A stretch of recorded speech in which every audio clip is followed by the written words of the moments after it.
Welcome back to Tales from the Long Box. Secret Wars was a landmark Marvel comic event that reimagined the classic 1984-1985 miniseries of the same name. Written by Jonathan Hickman with stunning artwork by Esad Ribić, picks up where Hickman's Time Runs Out arc in Avengers and New Avengers left off, delivering a cosmic, multiverse-shattering conclusion. Released on May 6th of 2015, Secret Wars not only served as a climax for Hickman's sprawling Marvel saga, but also marked the end of the Fantastic Four series, which was quietly cancelled at the time amidst Marvel's film right dispute with 20th Century Fox. So, the story begins with the destruction of the Marvel Universe and countless alternate universes, including iconic worlds like the Ultimate Marvel Universe, Marvel 2099, The Age of Apocalypse, Marvel 1602, and the House of M. These realities collapse into Battleworld, patchwork planet composed of fragments from the ruined universes. Each domain on Battleworld exists as a self-contained pocket universe, ruled by its own unique laws, heroes, and villains. In this strange new reality, multiple versions of Marvel characters coexist, such as Earth 616 and Earth 1610 Tony Stark in the Kingdom of Manhattan, while an elite Thor Corps serves as the Battleworld's enforcers. The series is known for its bold storytelling, exploring alternate histories and power dynamics for different characters, sometimes vastly different from their original portrayals. One of its lasting impacts was the integration of Ultimate Spider-Man's Miles Morales into the main Marvel Universe, along with his family and friends, giving Miles a new home while tying up the Ultimate Universe's 15-year run. Originally planned as an 8-issue series, Secret Wars was extended to 9 issues to give its epic story the space it deserved. Let's start out with issue number 1. In Secret Wars number 1, the story focuses on the last incursion between Earth 616 and Earth 1610, the main Marvel Universe and the Ultimate Marvel Universe. As these two Earths zoom towards one another, the heroes and villains from both sides prepare for the end. To try and stop the total destruction, we see Dr.Doom, Doctor Strange, and the Molecule Man take on the Beyonders, the mysterious beings behind the multiverse's chaos. Beyonders were like these super powerful things that basically create a lot of things. If you're really curious about them, I can do another whole video just on who the Beyonders are and their whole history. There's been a lot of different changes to them over the times, but they're pretty interesting. You know, they've done a lot of stuff. So, in a last-ditch effort to save his universe, Nick Fury from the Ultimate Universe decides to invade Earth 616, aiming to take out its heroes and secure his world's survival. As the invasion kicks off, it's all hands on deck. Every hero you can think of jumps into action. Spider-Man, the X-Men, Fantastic Four, Guardians of the Galaxy, they're all there. The stakes are super high. The whole universe is in danger of being wiped out. Amid all this chaos, we also see Reed Richards and the Fantastic Four are scrambling together to take this plan into action where they're trying to save a select group of survivors. They're working on a multiversal life raft, which is going to be a vessel meant to escape the destruction of the multiverse. At the same time, the Maker, who's the Ultimate Universe's version of Mr. Fantastic, unleashes a doomsday weapon and sends the Children of Tomorrow, who are powerful beings from the Ultimate Universe, against Earth 616. This action leads to the death of several heroes. Meanwhile, the Kingpin hosts a viewing party for villains to witness the incursion's progression. The gathering is abruptly interrupted by the arrival of the Punisher, so this next part is pretty cool. We see Sentinels come down, and then as the two Earths are starting to collide, we see that Cyclops merges with the Phoenix Force, and he wipes out the Children of Tomorrow before he is teleported onto the lifeboat that Mr. Fantastic is on. We then see that the Maker himself has also made his own life raft that copies Reed's plans. He's talking to Thanos and the Cabal, who happen to be on the life raft with him, and they escape the collision as well. Mr. Fantastic and the Black Panther, they pilot their lifeboat and everybody who's on it towards the center of this incursion, but of course nothing goes according to plan. Tragedy strikes when part of the life raft which holds Susan and Johnny Storm, Ben Grimm, and the Fantastic Four's kids gets ripped away by all the destruction around them. Reed tries desperately to save them, but the section of the life raft disintegrates, and just like that, he is left as the sole surviving member of the Fantastic Four. It's really heartbreaking, and you can feel the weight of this loss already. Like, these heroes have already been through so much, and they're still trying to save the universe, but they can't save everyone at this point. As the multiverse fully collapses, the life raft crash lands on a new world called Battleworld. This patchwork planet is made up of fragments from all the destroyed realities, and it's ruled by none other than Dr.Doom. who's remade himself into a god. And that's basically what happens in issue number 1. So as we pick up on Secret Wars number 2, we're introduced to this strange new reality where Doom holds all the power. We're also introduced to the Thor Corps. And they're like these police force / these enforcers of Dr.Doom who go around this fractured world, and each member of the Thor Corps is essentially a version of Thor chosen by Doom himself. And they're all imbued with the power of Mjolnir. So yeah, imagine a group of Thors running around keeping order on Battleworld. It's pretty intimidating. The Thor Corps is led by Odin Thor, a version of Thor who seems to have more authoritative role in Battleworld. He is the one who oversees the recruits. These Thor variants are tasked with carrying out Doom's law across the various regions of Battleworld. Each Thor enforcer is like a judge, jury, and executioner for their respective domains, using their power to maintain order and to enforce Doom's absolute rule. They have the power to act as peacekeepers and punish those who defy Doom's will, and with the power of Mjolnir at their side, they're practically unstoppable. Interestingly, the Thor Corps isn't just made up of alternate versions of Thor from different realities. It also includes recruits who are chosen to wield Mjolnir and join the ranks. These new recruits, like the ones we see in Secret Wars number 2, are often introduced to the team as fresh faces, and they undergo sort of initiation process. Odin Thor shows the newest recruit around Battleworld, giving him the grand tour and explaining the core principles of the Thor Corps. The Thor Corps, no memory of anything before the collapse of the Marvel multiverse, or the establishment of this new reality. It isn't stated outright, but it's heavily implied. We're not sure if anyone in Battleworld actually remembers the past multiverse, at least not right now. But the Thor Corps at least seem entirely unaware of what came before. This appears to be the perspective we are given more than anything as we focus on the inner workings of Battleworld. As we shift focus from the Thor Corps, we find ourselves in the kingdom of Utopolis, where different drama is unfolding. The Captain Britain Corps, under the rule of Jamie Braddock, has uncovered a mysterious vessel. The vessel appears to be the multiversal life raft that Reed Richards and the survivors of Earth 616 used to escape their collapsing reality and enter the creation of Battleworld. This discovery is key as it might hold clues to how the old world ended and could reveal secrets about the new world that they are now living in. From here, we return to the Thor Corps as they're dispatched to Bar Sinister, kingdom ruled by Mr. Sinister, to ensure Doom's will is carried out. In a surprising turn of events, Sinister has been ordered to appear before Dr. Doom himself. When Doom commands, even Sinister complies. Despite his usual arrogance, it is clear that Doom's godlike authority is an absolute on Battleworld, and no one, no matter how powerful or defiant, can escape his influence.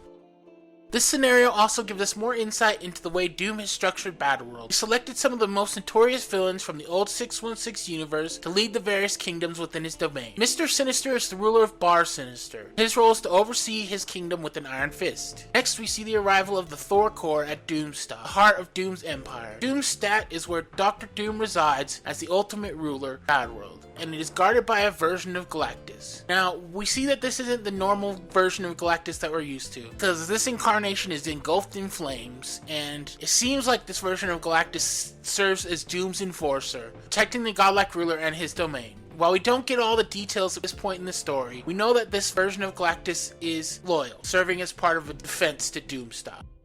Once inside, we're introduced to Doctor Strange, who has taken on the role of sheriff in Battleworld. He's responsible enforcing the laws of Doom and ensuring peace is maintained between the various kingdoms. If any disputes arise, it is Doctor Strange's job to settle them, and if the conflict cannot be resolved by him, the matter is brought directly to Doom for judgment. We learn that Sinister has secretly allied himself with Hyperion, the ruler of Squadron Supreme's kingdom. Their goal is to overthrow Jamie Braddock, the leader of Utopolis. This sets the stage for a tense political confrontation. Jamie Braddock, aware of this plot, requests a hearing before Doom to settle the matter, hoping to prove his innocence and maintain his position as ruler. However, things take a turn when Sinister, after being questioned by Doctor Strange, chooses to challenge Brian Braddock, Jamie's brother, to a trial by combat. Sinister has the right to challenge someone to battle to the death, traditional way of settling disputes in Battleworld, and he chooses Brian Braddock as his opponent. The battle between Sinister and Brian Braddock is pretty savage, with Sinister seeming to gain the upper hand. However, just as he's about to go in for the kill, he is stopped by none other than Dr. Doom. Doom reveals that he's uncovered evidence of a conspiracy against his rule, and that he believes that Jamie Braddock has failed in his duties as king by allowing such plots to exist within Utopolis. Despite Jamie's claims that he knows nothing of the conspiracy, Doom asserts that as king, Jamie should have known everything happening within his kingdom. His failure to maintain control over his domain leads Doom to deem him unfit to rule. In the aftermath of this, Doom, at the behest of Susan Storm, has Jamie Braddock removed from power and replaced with Brian Braddock, his brother, who is elevated to the new position of King of Utopolis. As for Sinister, Doom sentenced him to a brutal punishment, a series of lashes as a reminder of his failure to maintain loyalty and order within his kingdom. The Thor Corps is tasked with delivering Jamie Braddock to his fate. After Dr. Doom sentences him, the group arrives at a massive shield wall stretching across Battleworld, resembling something like a Great Wall of China. Jamie, having been condemned by Doom, is unceremoniously thrown over the edge of the wall. On the other side of this barrier, designed to isolate and protect the various kingdoms of Battleworld, are three distinct groups. The zombies from the Marvel zombie universe, the Annihilation Wave, led by Annihilus, then there's another one that's a vast army of robots, which is like Ultron. So, Odin, in a conversation with his recruit, explains the history of the wall. He suggests that when the wall was originally constructed, various individuals were placed there to defend it. These defenders have been holding the line for what seems like years, dying in the process. There's an odd, almost temporal element to this, where Odin Thor believes they've been protecting the wall for years. The exact timeline remains unclear. The confusion stems from whether time has truly passed in this reality, or if it's part of some larger disorienting phenomenon. Meanwhile, we shift back to the scientists in the kingdom of Utopolis, who are investigating that mysterious raft. Initially, this was believed to be the ship that belonged to the survivors of Earth 616. However, upon opening the ship, it is revealed that it actually belongs to the Ultimate Universe. Inside the raft are Thanos, Reed Richards, and the Cabal, not the heroes from Earth 616 as we expected. Upon their emergence, the Cabal quickly incapacitates a small contingent of the Thor Corps who were sanctioned there to stop the excavation and confiscate any artifacts from the raft. Thanos, now awake and confused, questions the scientists about where they are. They explain that this place is called Battleworld by the common folk, though it's also known by other names in different circles. The confusion deepens, the scientist's explanation raises more questions than answers. Is this a result of immense passage of time, or did Battleworld spring into existence instantly after the collapse of a multiverse? This uncertainty adds an element of disorientation to the unfolding events, one that will be explained in the coming issues.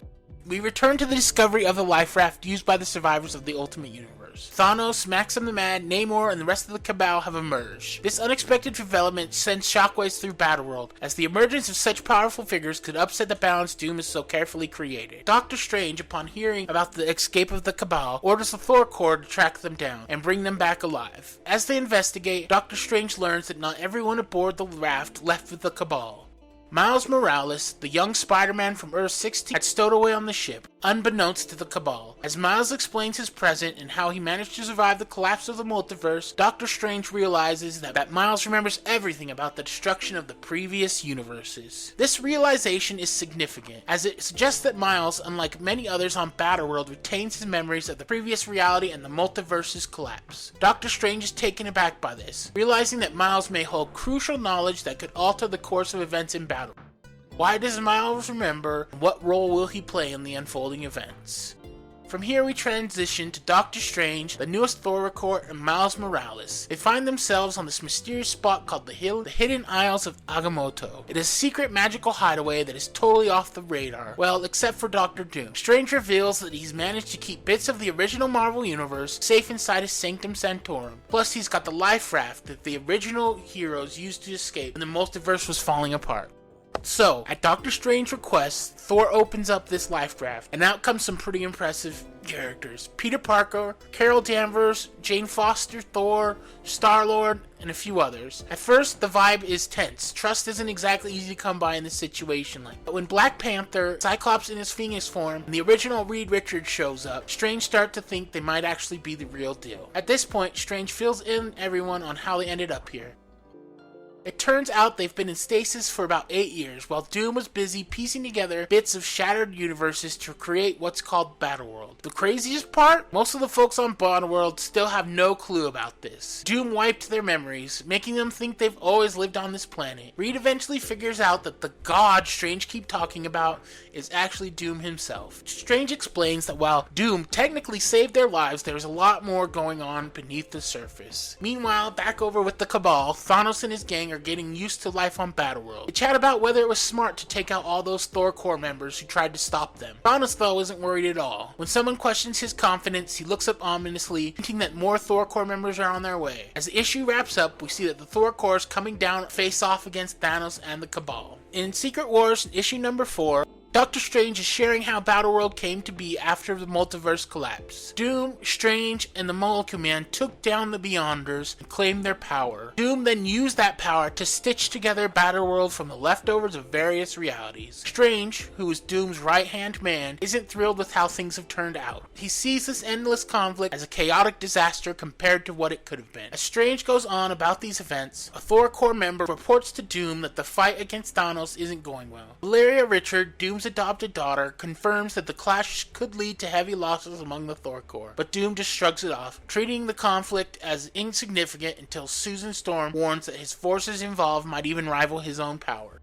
Things heat up when Strange and the Earth 616 heroes show up on the battlefield, bringing Miles Morales from the Ultimate Universe along. So then Doom suddenly appears on the battlefield as well, locking eyes with Reed Richards, his biggest rival. Thanos, of course, doesn't back down at all from Doom. He taunts him and starts pointing out the difference between pretending to be a god and actually being one. And while this is happening, we get Cyclops all of a sudden, who is still wielding the Phoenix Force, makes a bold move against Doom, accusing him of playing with powers he doesn't understand. And for a moment, Cyclops holds his own, but in the end, Doom overpowers him brutally, snapping his neck. In the midst of all this chaos, Strange takes decisive action. He uses his magic to scatter the heroes and villains all across Battleworld, giving them a much-needed breather, away from Doom and his godlike powers. Doom, furious, confronts Strange and asks him why he did that.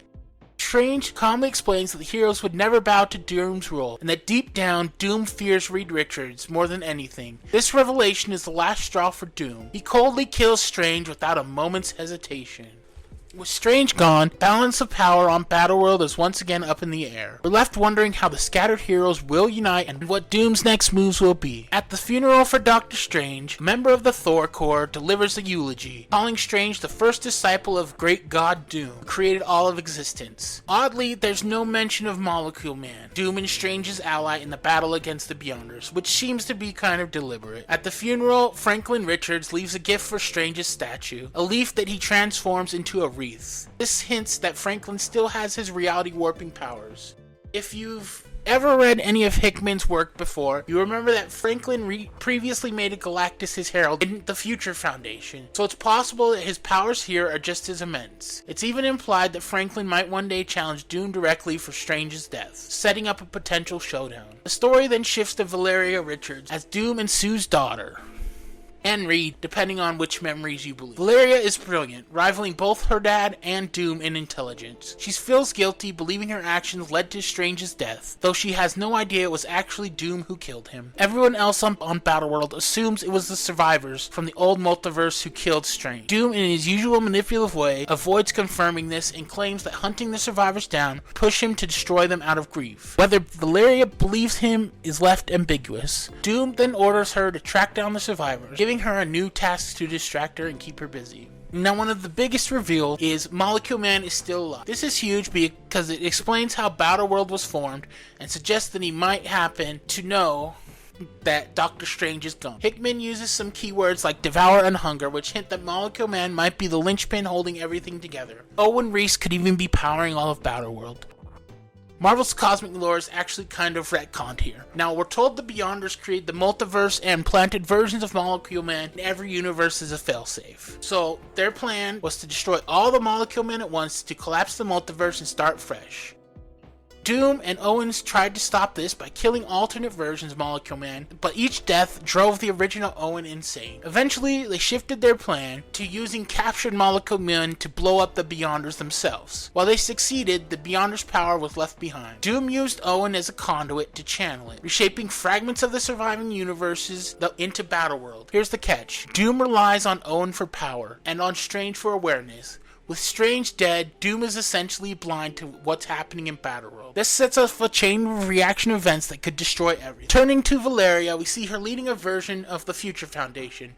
This group, that was founded in Hickman's Fantastic Four runs, has pivoted from solving Earth's problems to investigating Battleworld. They uncover some key info. Everything on Battleworld is made of God particles, powered by Dr.Doom, really the Beyonders' power and channeled through Molecule Man. They also detect 2 massive energy spikes, one from Doom and one from Strange at the moment Strange sent the survivors away. Valeria deduces that Doom killed Strange, but she keeps this to herself, planning to quietly investigate further.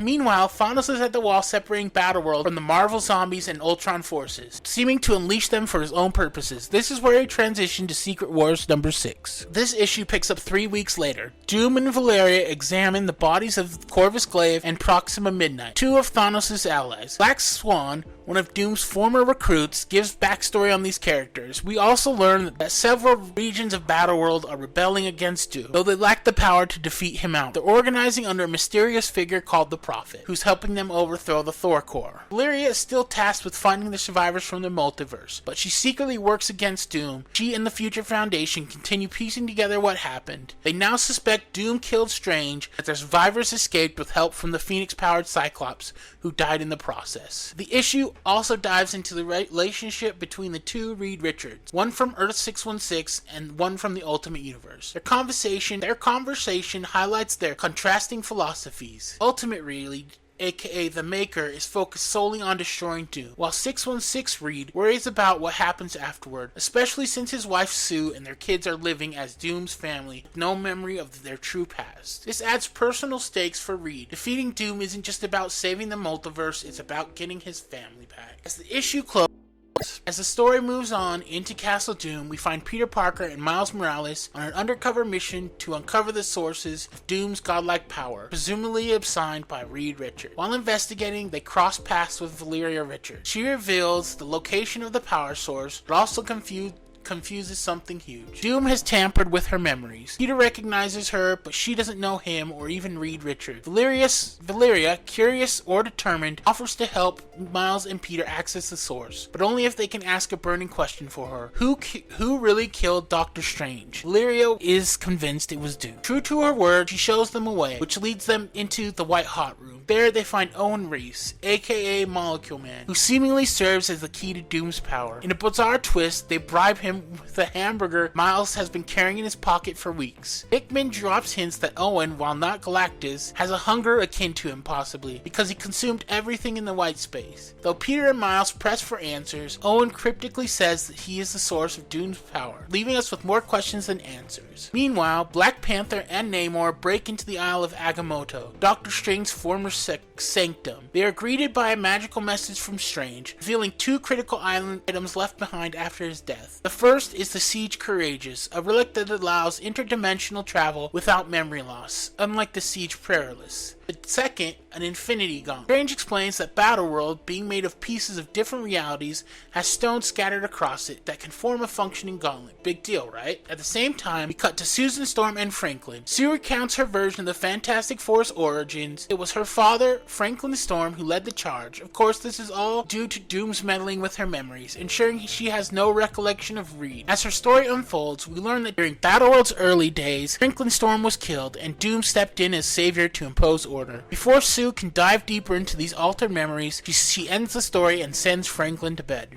Elsewhere, we find Thanos stirring the pot. He confronts Ben Grimm, who has turned into a massive wall to protect Battleworld from threats like the Marvel zombies, the Ultron drones, and the Annihilation Wave. Doom had asked Ben to take this form, supposedly to keep everyone safe, but Thanos calls it a lie. With all his power, Doom could have wiped out those threats easily. Instead, Thanos suggests that Doom made Ben the wall because he feared him. Doom had already punished Johnny Storm by turning him into the sun, so it tracks. These truths shake Ben to his core, and he ultimately abandons his post, joining the uprising against Doom.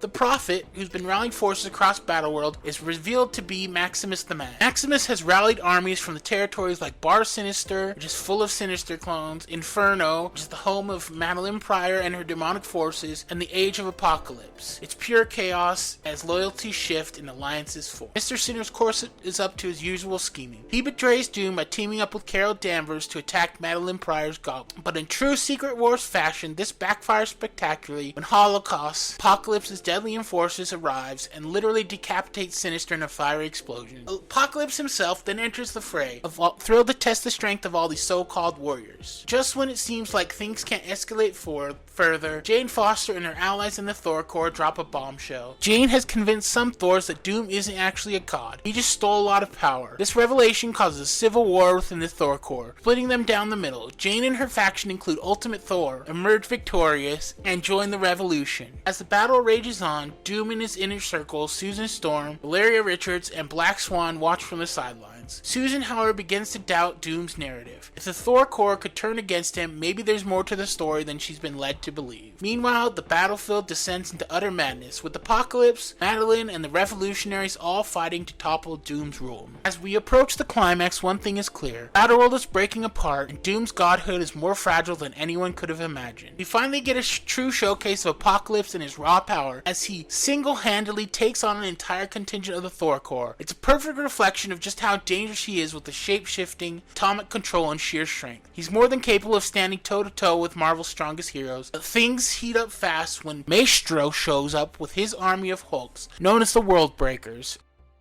We find the ultimate and main universe versions of Reed Richards working together. Here's the twist. Everything that's been happening, the revolution led by Maximus, Sinister's betrayal, and even the arrival of the Hulks has been part of Ultimate Reed's master plan. It is all a distraction to let him, main Marvel Reed, Star-Lord, and Black Panther, wielding the Infinity Gauntlet no less, sneak into Castle Doom to overthrow God Emperor himself. The dynamic between Black Panther and Reed is one of the highlights. These two geniuses have a deep connection through their work in the Illuminati, and their mission feels like a true last-ditch effort. On top of that, Black Panther and Namor, sworn enemies thanks to time runs out, are forced to work together. Their conversations are a mix of biting sarcasm and mutual respect, which adds some humor and tension to an already dire situation. As the group heads towards the wall, separating Battleworld from the Deadlands and the Ultron robots, Black Panther confronts the zombies on the other side. Instead of fighting them outright, he offers them something unexpected, a chance at redemption. While some of them resist, arguing their existence is simple and eternal, Black Panther appeals to their old heroic instincts, promising honor and glory if they join him. It's a powerful moment that speaks to his ability as both a leader and a tactician.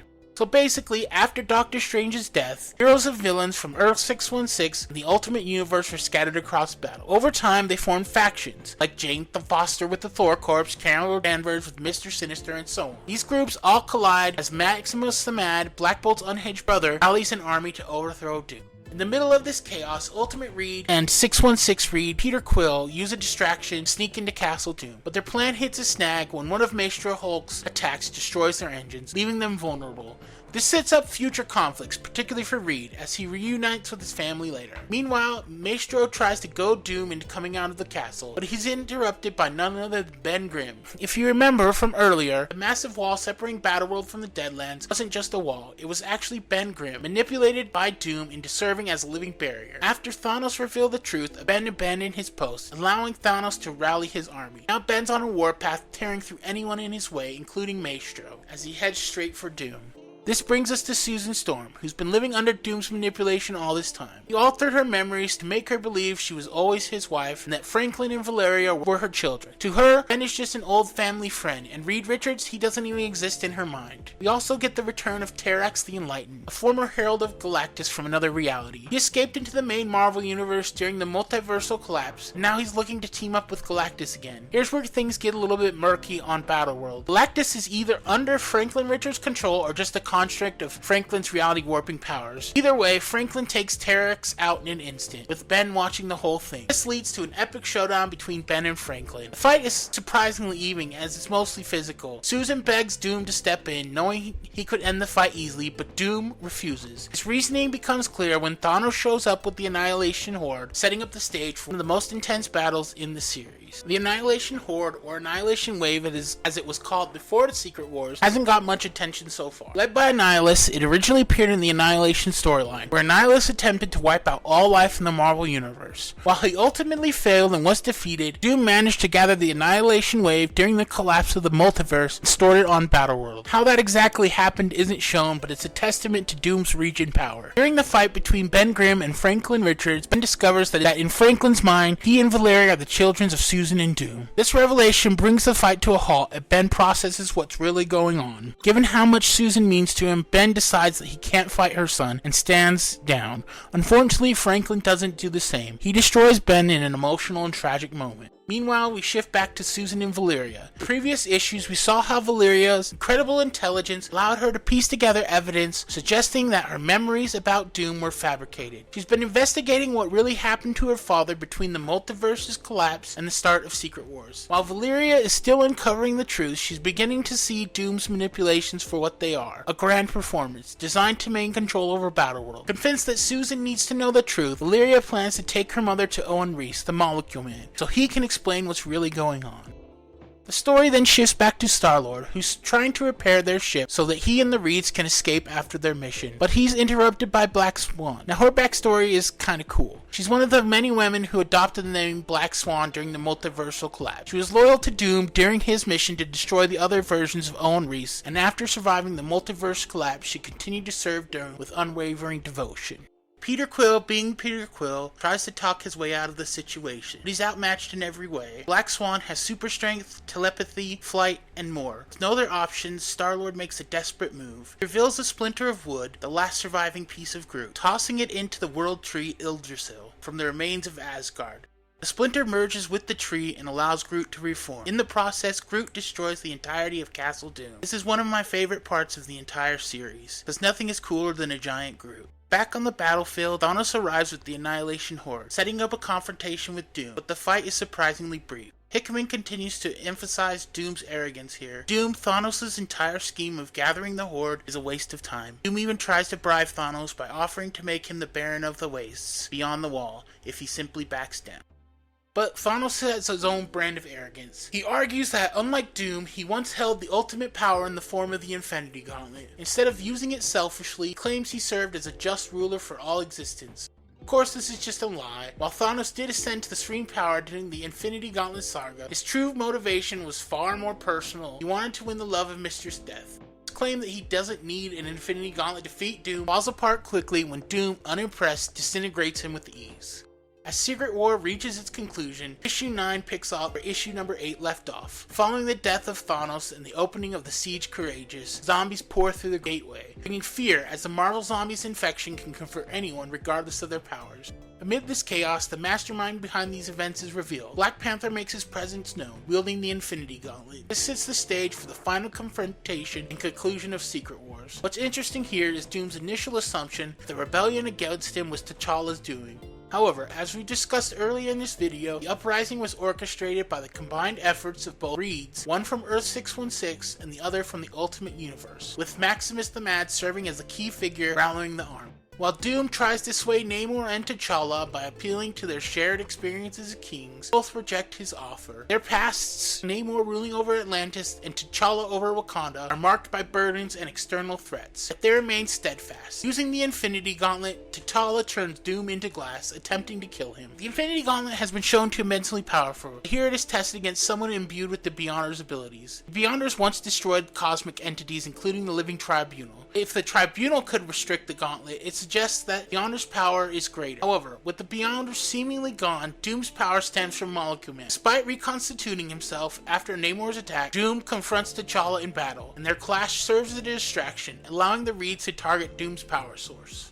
The story shifts to both Reed's meeting Susan Storm. This reunion is significant as it's the first time Reed has seen Susan since the multiverse collapse and since her presumed death. Reed's historical disconnect from his family, driven by his obsession with science, resurfaces. His cold response to Susan declaring he's here to fix things rather than identifying as her husband shows his priorities. Meanwhile, Ultimate Reed's villainous nature resurfaces when he traps 616 Reed in a temporal bubble. Here, Molecule Man steps in, erasing Ultimate Reed by turning him into food, possibly out of hunger more than moral judgment. This leads back to Doom and T'Challa, where Doom's power proves superior to the Gauntlet. T'Challa's true intent, however, is to serve as a distraction. Doom finally realizes that all the events from the rebellion to this fight were employed to give Reeds the time to find Molecule Man and Doom's power source. This brings us to one of the best monologues in Marvel history. Doom argues that he's better than Reed, not just because of his intellect or willingness to do what must be done, but because he saved millions when the multiverse collapsed, while Reed only saved a handful. Doom built Battleworld, a patchwork of survivors. However, Reed counters that Doom's world is flawed, driven by fear and control. When Molecule Man grants Reed power equal to Doom's, two engage in a grudge match. Their fight isn't just physical, it's a culmination of years of resentment. Doom's anger stems from Reed's thwarting his goals, which Doom sees as noble, such as saving his mother's soul. Reed's anger is simpler. Doom tried to take his place, stealing his family and his identity. The fight concludes with Reed forcing Doom to admit that Reed would have created a better world. This admission causes Molecule Man to reset everything, erasing Battleworld and allowing Reed, Franklin, and Owen Reese to create the multiverse. T'Challa uses the time gem to escape, returning to the past before the incursions began. This moment revisits the events of Avengers #1, altering them slightly, as T'Challa witnesses a vessel launching into space instead of an incursion. Meanwhile, Miles Morales remembers everything from Battleworld, a reward for Molecule Man for bringing him a burger. This twist brings Miles Morales into the main Marvel universe, alongside Peter Parker, solidifying his place in this new reality. As the story wraps up, the broader consequences of Secret Wars are revealed. The incursions, multiverse collapse, and death of cosmic entities all occurred,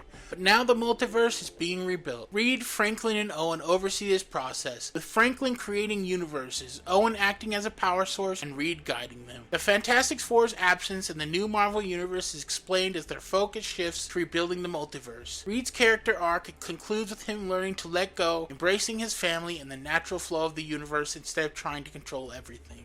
And that's it for Secret Wars. Honestly, it's a pretty wild ride. Hickman pulled off something massive here, not just with the huge battles and crazy stakes, but by digging into what makes the characters like Doom and Reed so compelling. At the end of the day, it wasn't just about who's stronger or smarter, it was about leadership, responsibility, and who deserves the power to shape the future. Doom's vision was all about control and fear, while Reed showed that trust, creativity, and collaboration are what really rebuild things. This story didn't just shake up the multiverse, it brought us moments we'll never forget. Miles Morales joining the main Marvel universe, the Fantastic Four stepping into a whole new role, and that epic showdown between Doom and Reed. Hickman tied up years of storytelling into something that was both massive and personal, and it's honestly one of Marvel's most ambitious stories ever. So what did you think? Did the ending land for you? Do you think Reed is really the better man, or did Doom have a point? Let me know down in the comics. And don't forget to like, subscribe, and check out other videos if you want more comic deep dives. Thanks for hanging out with me throughout this entire video. I'll catch you in the next one.